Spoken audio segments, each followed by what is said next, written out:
The Vedic Astrology podcast is brought to you by a dedicated and intimate community of patrons. Perhaps you'd like to join us where we meet every week to check in and talk astrology, and where we have monthly gatherings to deep dive into our personal charts, to study Vedic astrology, and to apply and harness transits. Join us today, and thanks for listening to the Vedic Astrology podcast. Hello, everyone. Welcome back to the Vedic Astrology podcast. My name is Fiona Marks, and I find myself sitting here to record our podcast right at the end of 2025, just one day before the end of the year. And it happens to be an 11th lunar day. I don't know if it's for that reason or for just my ongoing general fascination and enjoyment with the power of the number 11 in Vedic astrology, that I thought today I would reflect on the 11th house, the 11th sign, maybe a little bit on the 11th lunar day. And it seems to go so well with this time of year, and so special that we have this nearly full moon at the very end of the year. And just after the solstice, there's so many themes that are relevant to the number 11. So those of you who are regular listeners of the Vedic Astrology podcast will know that this is indeed one of my favorite topics. I started in season 1 with episode 11, which was called Aquarius, the 11th house, and the yoga breaker. And then in season 2, I talked in episode 5 about the paradox of the 11th house and what Aquarius can teach us about gains. And then in season 4, I touched on Aquarius in 2 episodes. In episode 11, I looked with Michaela at the imagery at the end of the zodiac, and that included Capricorn, Aquarius, and Pisces. And a few episodes later, in season 4, episode 15, I sat down with Jack and we talked about crossing the zodiac threshold, and we looked at Aquarius, Pisces, and Aries. So here I find myself again at the end of 2025, ready to revisit the 11th. And maybe if you're a student of Vedic astrology, you might find that the 11th is a mixed bag of different things that maybe don't seem to be related. It's one of those groupings that can be hard to get your head around. So I'm inviting you either as a student, if you want to understand more about the 11th, or if it's the end of the year and you're looking at how to harness the benefits of this very sacred time just around solstice, just around that change of direction of the sun, that perhaps the 11th might be a lovely place to start in your end of year reflections and contemplations. So to get us started, maybe it's good to look at a few definitions or to define our playing field here. Let's talk first about the 11th house, and then look at the 11th sign, and then maybe touch slightly on the 11th lunar day. So the 11th house is often called the house of gains, and that sounds great. And I think that we do need gains, and it is ideally that place in the chart where your financial gains are accumulating over your lifetime. Perhaps it's like our superannuation nest egg as we work and work and work all of those years of our life. Hopefully somewhere we're depositing just a little bit of something that is growing and growing.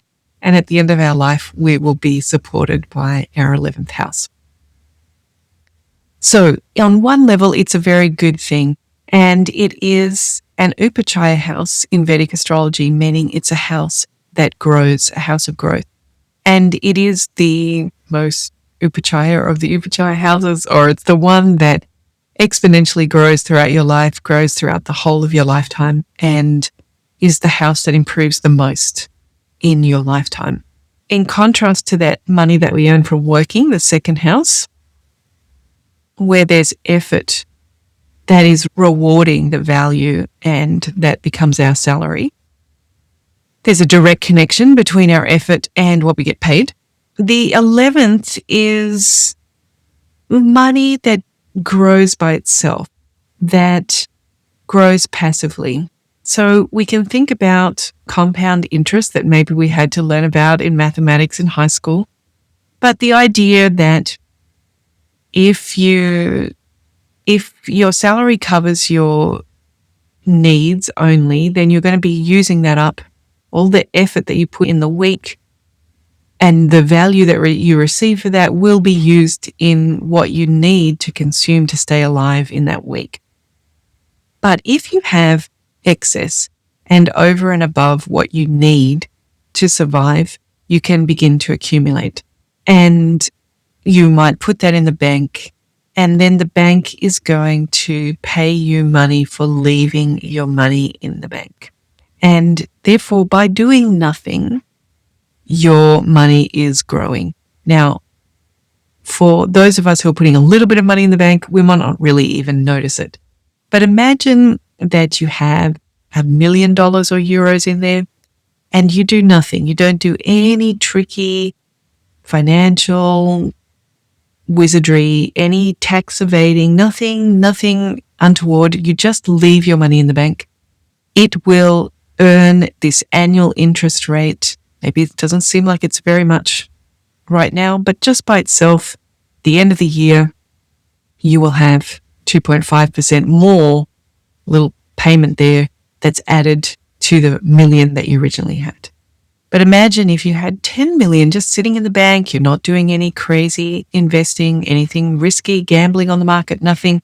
That 10 million just sitting in the bank is going to grow its own interest so that by the end of the year, it's now got several thousands of dollars added on to this original 10 million. And if you had 100 million, you do no crazy things, you just leave it there.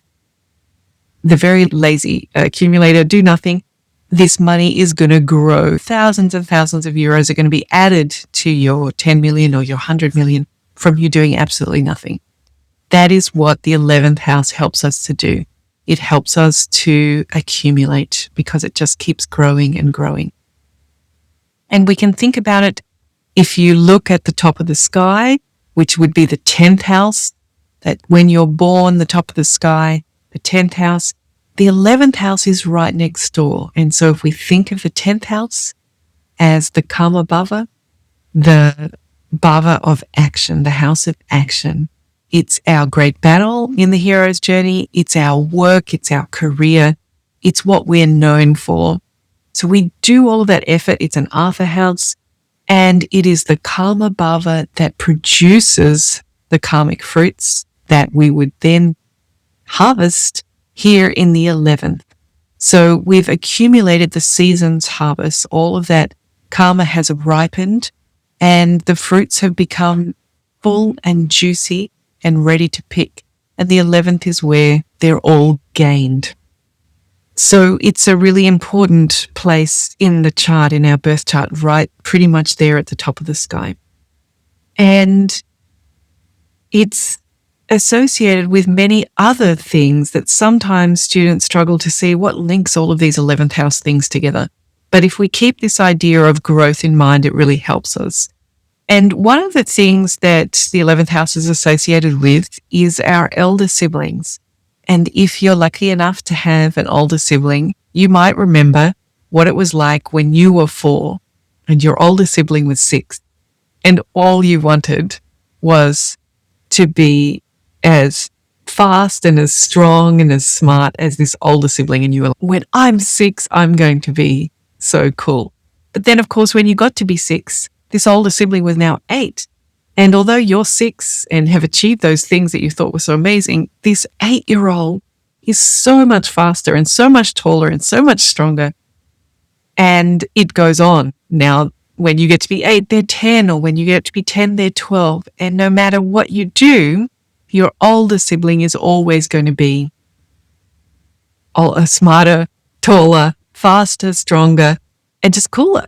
So the 11th house of elder siblings helps us to understand a bit about this growing nature of the 11th house, that no matter what we do, we always feel that there's more for us to achieve.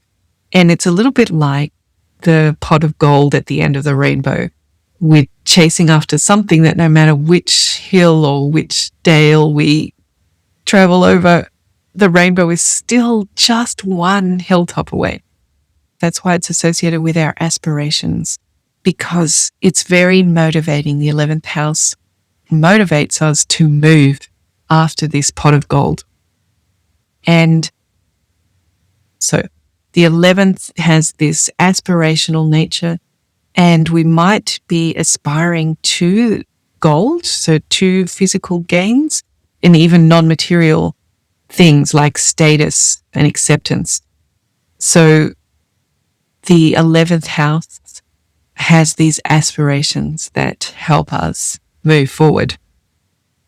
But the 11th house, as you can see from season 1, episode 11, the 11th Lord is considered to be a planet that is strong enough to break a Raja Yoga. So it can be dangerous, because when we are chasing after the pot of gold at the end of the rainbow, really that's something that doesn't exist. It's the ultimate folly, isn't it, to be chasing after the rainbow? And yet it's very motivational. And this is what the 11th house or the 11th Lord can do, is lead us to pursue something that isn't even real, isn't even attainable. And this is why it can be quite dangerous, because all of that pursuit might take us away from the houses in our birth chart that are going to reveal our true calling. And those would be the 1st house, the 5th house, and the 9th house. So what's interesting about that is that Vedic astrology is telling us we're probably not going to find our true self from following our older siblings. That the true self, our svardharma, our calling, is probably not with the older sibling. And yet the 9th house, which is, some people like to use the 9th house for father. I think most people are definitely comfortable for using it for teacher and guru. And some people like to use it for the parents together. So our parents, our culture, our heritage, that pursuing those might lead us to our true self because it's the 9th house. But pursuing the older sibling is not a guaranteed way to find out who you truly are. So there is a little bit of a warning there in Vedic astrology around the 11th house and the 11th Lord. And another thing that the 11th house represents is societies, communities, communes, places where humans work together, contribute to create something even greater than their individual contributions. And this is a miraculous thing about humans, that we can, for example, from Sagittarius or from the 9th, we can have a sense of purpose as humans, some vision of what it is that we want to achieve. And then we can work hard, Capricorn of the 10th house, to achieve that, to create an infrastructure in the 11th that supports beyond one person, and it supports many people, supports a whole society. So the 11th house is where societies and large networks, large interconnections of humans are indicated in the chart. And it's a very powerful quality that we have. Other animals have it too. Ants and bees have this ability to work for the good of the beehive or the ant hill, but it's something that humans have as well. We can have a vision for, like Antonio Gaudi's La Sagrada de Familia in Barcelona is coming to be completed next year. And this is a project that is some 120, 140 years in the making. It's something that we all have a vision of, that we're willing to work towards, even if we don't see it fulfilled in our own lifetime. But there'd be many other versions of that as well, many other things like the United Nations or the World Health Organization. All of these organizations that, particularly if we think of humanitarian, they distribute food and medicine, for example, to people in need way down the network of chain of connections. And all of that network has pulled together resources like food and medicine. Think of all of the farming, the agriculture and technology that's gone into that, or the medicines, all of the research and the production line that has made that. And somehow those have donated, or in some way those resources have been given to this organization, who then distributes it to the continent where it belongs, to the country where it belongs, to the region where it belongs, to the village, until it actually gets into somebody's food bowl or to the local clinic. So the way that humans can have networks that allow this to happen, it's all 11th house. So absolutely incredible, amazing what the 11th house is all about. But it does have this upachaya growing thing, and each of these houses in some ways is like a pursuit. So we have the 3rd house, the 7th house, and the 11th house are all karma houses, which sometimes we would say karma as houses of desire. But in some ways, they're really houses of pursuit. The 3rd house is our pursuit of the self, of our identity, of what we can do, and what the skills that we have, and our pecking order, where we fit in this whole bunch of other humans, which might be our siblings, the 3rd house of siblings. And so it's a house of tremendous courage, but also competitiveness as we jostle to find out where we fit and have our value recognized. And then the 7th house is the pursuit of the other, right? The 7th is all the way on the other side of the ecliptic, from where we have our rising sign or our ascendant. So it is on the setting horizon when we're born, the 7th house, and we're always chasing what's just going down on that setting horizon. So it is the pursuit of the other that can reflect back the self. And then the 11th is the other karma house, and it is the pursuit of gains, the pursuit of validation and of belonging, because this 11th house is also where we get our certifications. So we get our university degree or our citizenship or our visa to travel somewhere, any kind of permission document that validates that we have the right to do something and we've been recognized, that also belongs to the 11th house. So these karma houses, the houses of pursuit, remind me a little bit of dopamine, that neurotransmitter of pursuit. Dopamine is that neurotransmitter that says to us, yes, more. I like it. I want it. Yes. And this dopamine helps us to move, to consume what it is that feels good and that we want. But perhaps in modern Western society, we might think of dopamine and, for example, that sugary addiction that sometimes we think we have, that we know we don't actually need very much sugar in our life. It's not really a nutritional requirement. And yet it tastes so good that we just want to eat it and consume it more. And it doesn't really matter how much we have, we still want more. That's that dopamine thing of pursuit, of wanting more. And with dopamine and wanting more, it's easy to see how that can be done to excess.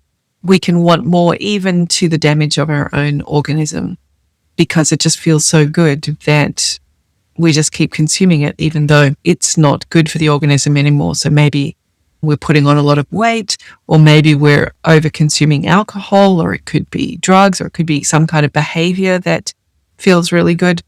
So dopamine can fuel these things, addictive kind of behaviors, or to excess, anything to excess, which is really interesting because the 11th is right next to the 12th, and the 12th house would often be associated with addictions. Here we have perhaps a metaphor of the dopamine neurotransmitter, but we know that goes hand in hand with needing insulin in the body to try and absorb some of this sugar that we're feeding into the bloodstream and hopefully store it. And so the body is beginning to store more and more of this excess. And perhaps in obesity, we can see how the yes, this is good, and yes, I want this kind of neurotransmitter can, with the help of insulin, help us to try to find ways to store that.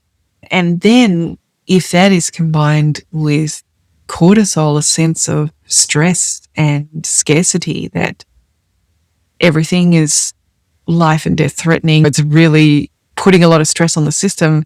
I want to consume this sugar to continue to have the energy to keep going because everything is so difficult. These three can then feed each other, and we might see this in the body relatively easy. We might begin to see that body begins to hoard calories that it doesn't need right now. And they can be very hard then to remove from the body when these three are in a kind of loop. And we can see this a little bit with the 11th house as well, that it's got this nature of always wanting more, always wanting to catch that older sibling or that end of the rainbow pot of gold. And it can be taking us away from our dharmic path, from the 1, the 5, and the 9. So it can be keeping us always with aspirations and always trying to get these gains. Perhaps we might even have that sense of scarcity inside the self, that if only I could just get these gains, if only I could just be richer or have more wealth, have more abundance, then I'll feel safe, reinforcing the direction of the 11th house. But it can be taking us away from who we truly are, a pursuit that takes a lot of energy that doesn't lead us to who we truly are necessarily. So these are some of the indications of the 11th house. But we also want to talk about the 11th sign, and the 11th sign is Aquarius. And Aquarius is an air sign, and we can see how that goes with what we've been talking about, the ability to move and pursue something. We can see there in it being an air sign. It is a sign that is ruled by Saturn, and it is a masculine fixed air sign. Now, what is very beautiful about Aquarius is that it adds a kind of balance to the 11th house, because Aquarius has the archetype of the pot being emptied. So we see this symbol of a pot with all of the vapors coming out of the pot, like it's so empty, there's only air coming out. So Aquarius reminds us through its archetype that it's really important to be empty, and that the only benefit of having an accumulation is in pouring it out and sharing it with others. So Aquarius, as we mentioned in the podcast about Capricorn, Aquarius, Pisces, and Aquarius, Pisces, Aries, is that Aquarius is all about those resources that we pool, like lakes and ponds and tanks, and areas for storing grain. So if we go back to what we were talking about with the 10th house and the 11th house, that it's the 11th where we reap the fruits, or the fruits have been picked, and here they are ready to be stored, because if we look at what time of year it is, this Aquarius takes place, these two Saturn signs take place after the winter solstice if you live in the northern hemisphere. So they are the times when natural resources in the environment are at their most scarce. So it's wonderful to have tanks and ponds and areas for storing grain, because they help to get us through the long, dark winter where we need to access resources from the previous season. And Aquarius gives us the space on the ecliptic, the learning space, to learn how to contribute to others so that they suffer less. And it's really interesting that it's ruled by Saturn, because this accumulation or sharing of resources is not based on really a vision, an idealistic utopian kind of vision. It's based on the practicalities of having been through hardship ourselves. So Saturn has been through hardship and just pragmatically and practically understands that people will suffer less in the future if, now that I've made it through that great battle of Capricorn and the 10th, I am able to contribute something to storing grains or making ponds and tanks. So it's a very utilitarian, practical type of service, not a glorious beacon of light type of service. So Aquarius has very humanitarian associations from this pragmatic perspective and is an antidote to the 11th house, which is a karma house, which will just continue to pursue gains. And Aquarius reminds us to empty out the pot, and that the only reason to harvest all of that was so that we all made it through the winter together. And this is where we see that hoarding taking on a whole different meaning. So before we were talking about personal hoarding, that dopamine can make us say yes, more. And through those neurotransmitters and hormones, chemicals in the body, we can accumulate inside the organism and hoard things, and perhaps it becomes excessive.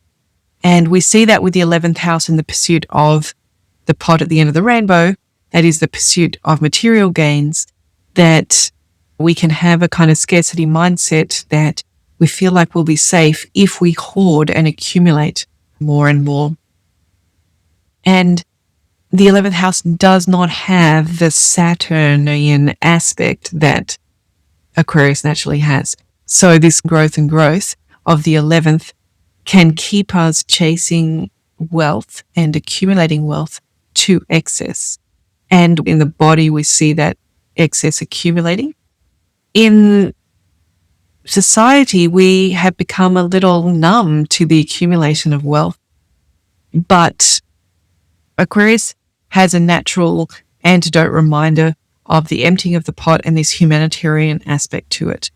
Because Aquarius cannot tolerate anything that is unsustainable. Saturn is a very low maintenance, low energy, wants to put in the minimum because Saturn moves the slowest. It's got the longest orbit. It's like running a marathon all the time. It doesn't have extra energy and calories to have a big fiesta and party and everything going on. It is just trying to use efficiently the minimum amount of energy to sustain this incredibly long orbit.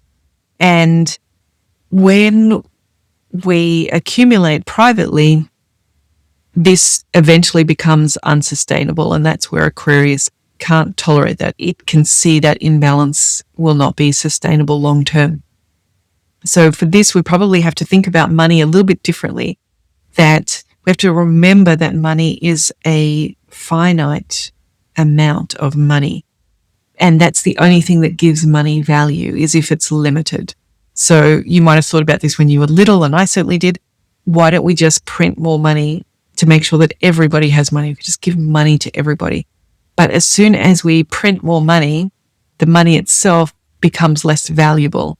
And then you can't buy things with it because it's not as valuable as it was. So you need more of it. So now you need to print more money, and then it will devalue again. And then you can't buy anything because the money is not worth anything. So the only way that money has value is if it's limited. And that's where the 11th house that doesn't have Saturn's constraints, because it's a karma house and it's just pursuing, it's upachaya, the most upachaya growing house.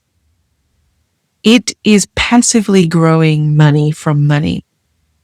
So if someone is lucky enough to have an abundant amount of money and they just do nothing with it, put it in the bank, it will accumulate more money. And then next year, that amount in the bank will be bigger. So it's going to accumulate more money next year. And then the year after that will be bigger. So it'll accumulate more money.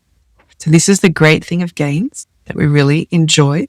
But if we understand that money is a limited amount in order for it to be valuable, then as that lump of money passively earns more money and gets more money just from existing, that more money that it gets has to come from the limited supply of money. So it has to leave somewhere else to accumulate onto this lump of money in the bank. And eventually, this accumulation is going to overbalance. It's going to be too much accumulated in hoarding and not enough money in the rest of the system. And this reminds me a little bit of the Hobbit and the ring of Lord of the Rings, that even the purest beings like the hobbits, if they wear the ring for long enough, even they begin to start having selfish thoughts and greedy thoughts. And here we see the same thing, that the 11th house accumulating, just sitting there in the bank, begins to do its own hoarding all by itself. And if we have that kind of scarcity mindset, then that reinforces in the self some selfish and maybe greedy feelings around this money, that we have a right to have this money and we should guard it and hold on to it. But Aquarius, with Saturn as its ruler, can't tolerate anything that's unsustainable. So it will eventually need to rebalance and find ways to get that money back into this closed system and get it circulating again, because eventually there will be people without money at all, just from the lumps of money drawing money out of the system. So Aquarius has this role of recirculating the gains, and is associated, for example, with taxation, because if we think of those egalitarian digits, the 1 and the 1 that make up the number 11, taxation is a way for every number 1 in that society or community to contribute something, so that the pot that can be shared out supports the whole of society. If there are number 1s in that group who are not contributing, then there are other number 1s who'll have to contribute more. And Saturn and Aquarius can also see that's not sustainable and won't work forever. So taxation is one of those ways of making sure that people circulate their accumulated wealth. But it's very easy to tax workers, and it's become less of a habit to tax wealth that is sitting there. And it's become also admired, idealized, that people have excess wealth. It seems a symbol of success, but in fact, it's just hoarding in the same way that excessive weight is hoarding. It's something that we might open our eyes and see that actually all of that wealth is passively taking money out of the system just because of the way that the 11th house works. So Aquarius and Saturn have this natural role to help empty the pot. And if you follow tropical Ayanamsha, we have Pluto has entered Aquarius in the last year. If you follow sidereal Ayanamsha, Pluto will be coming into Aquarius sometime in the future. And perhaps Pluto might help us to see where this hoarding is unsustainable. That is something that Aquarius really can't abide by. It just that a part of the ecliptic just can't really support that individual hoarding, because the purpose of Aquarius is to have shared hoarding, pool our resources, and then we can all survive. So a little bit like the idea would be originally in winter, in those places on Earth where it gets cold, individual humans can't survive in winter on their own. Even maybe individual families can't. It's something that communities and societies really help survival during winter by having shared resources. And this is a very beautiful part of this time of year, that Capricorn and Aquarius are associated with this post solstice period where the days are short and the nights are very long and the weather is harsh. And Aquarius, ideally, those conditions are a short circuit to selfishness because you can't survive on your own. So even at this desperately difficult time of the year, you have to reach out and join with others. And I wonder whether this is why the festival of Christmas is such a gift-giving festival, that when we are at the shortest day, when really there aren't any natural resources around to give, we have a festival, a ritual around giving gifts. And there's just nothing so warming as giving something that the person really needs, really appreciates, creates this warm sense inside of the giver and also the receiver. It's like an oxytocin exchange for both.